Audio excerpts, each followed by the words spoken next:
Jane Marshevsky competed on America's Got Talent with hundreds of other people, and she was so good that she won the Golden Buzzer. And I don't know if you guys know that, but that's like the best thing that can happen in that show. So anyway, she was able to advance to the quarterfinals, and unfortunately she wasn't able to compete because she had some health issues. She actually had leukemia, and she passed away shortly after.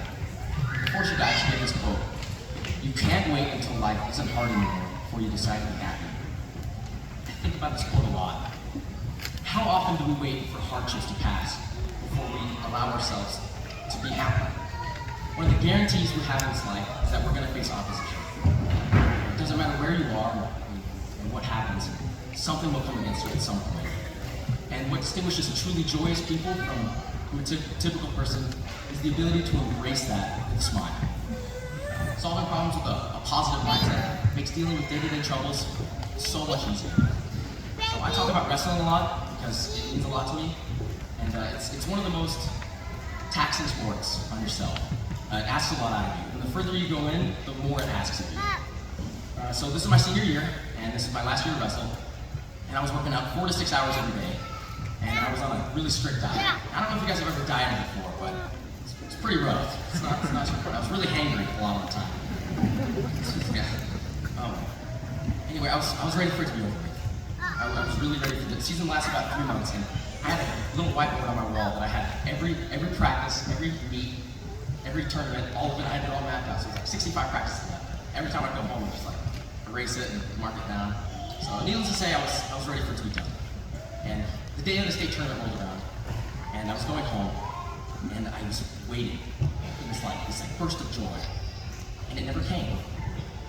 I thought that being able to eat what I wanted and exercise as much or as little as I wanted would make me happy, but I was wrong.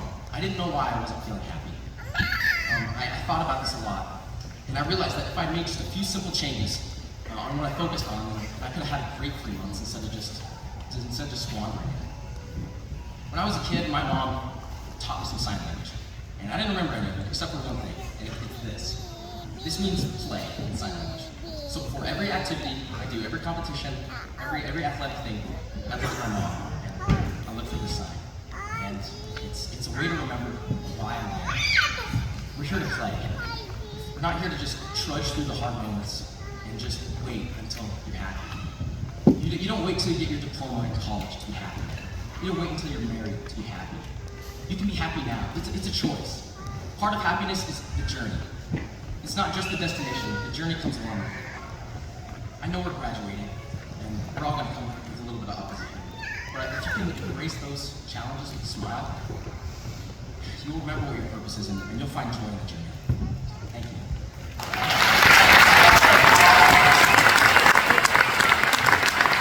Good speech.